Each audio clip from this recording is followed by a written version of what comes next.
Part 2, Chapter 12. Jem was 12. He was getting so moody and hard to live with. After Mrs. Dubose had been dead for a couple of weeks, he started changing and telling me what to do. Jem hollered, "It's time you started being a girl and acting right." I burst into tears and ran to Calpurnia.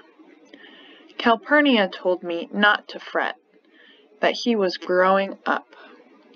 She even started calling him Mr. Jem, like he was a grown-up.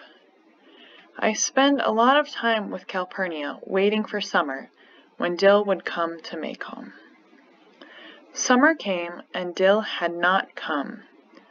Dill sent a letter and said that he had a new father, and that he would have to stay in Meridian.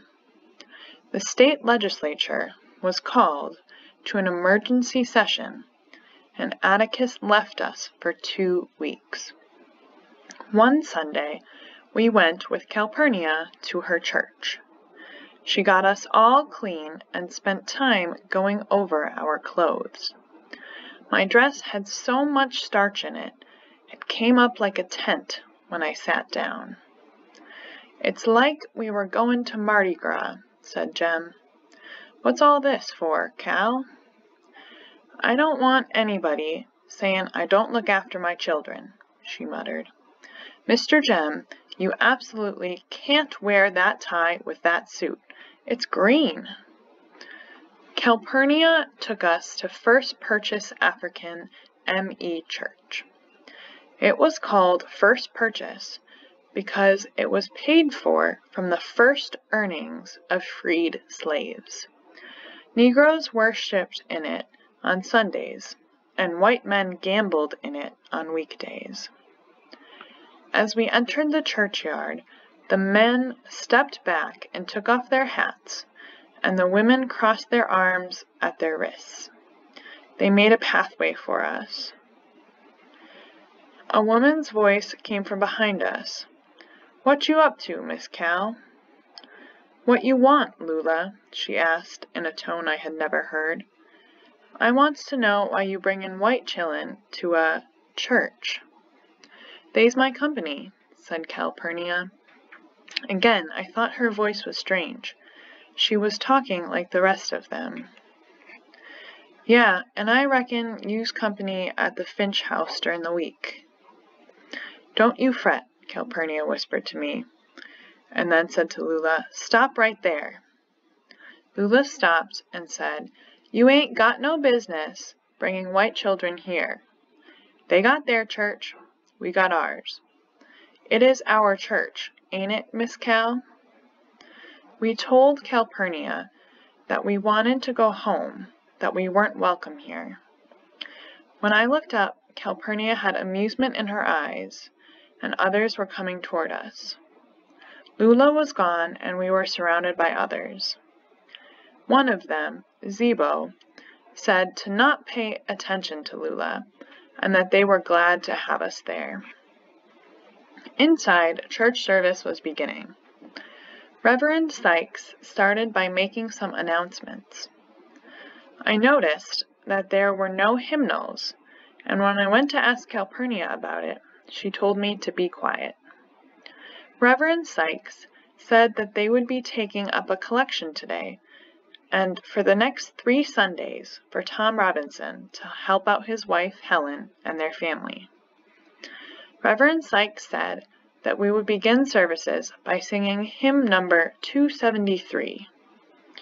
This was too much for me. How are we going to sing it if there ain't no hymn books?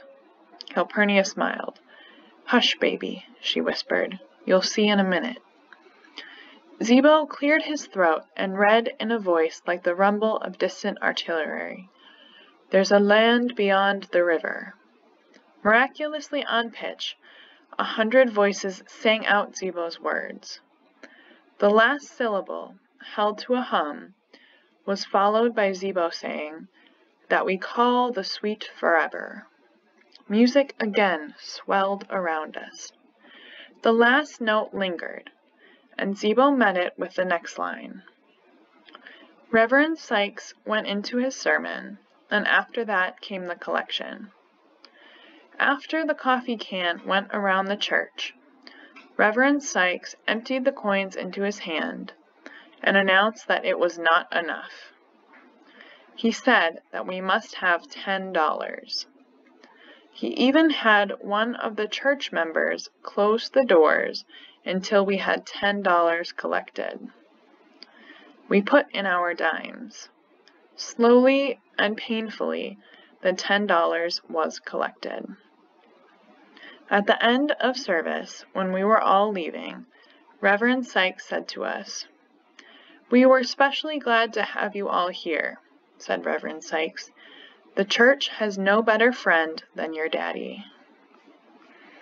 My curiosity got to me, and I asked, "Why were you all taking up a collection for Tom Robinson's wife?" "Didn't you hear?" asked Reverend Sykes. "Helen's got 3 little uns, and she can't go out to work." "Why can't she take 'em with her, Reverend?" I asked. Calpurnia put her hand on my shoulder. On the way home, I asked why no one would hire Helen. She told us that it's because of what folks say Tom has done. I didn't know what Tom had done, so I asked. Cal sighed.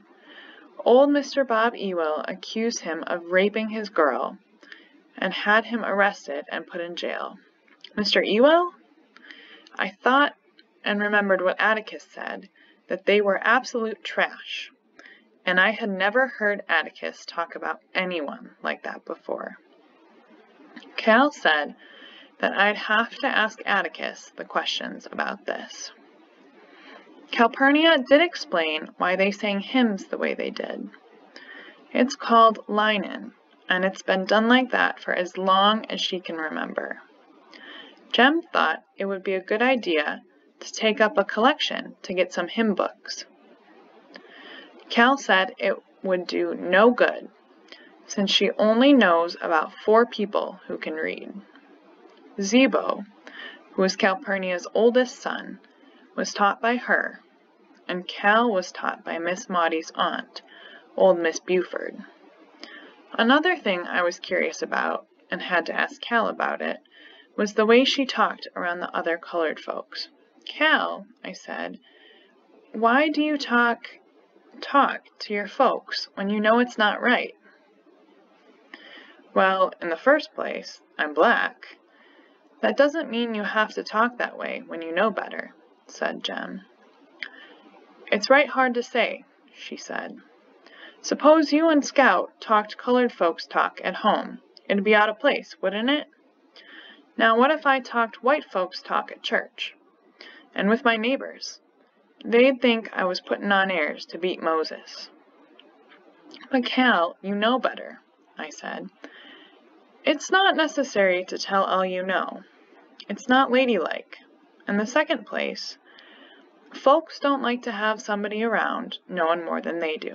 It aggravates them. You're not going to change any of them by talking right. They've got to want to learn themselves.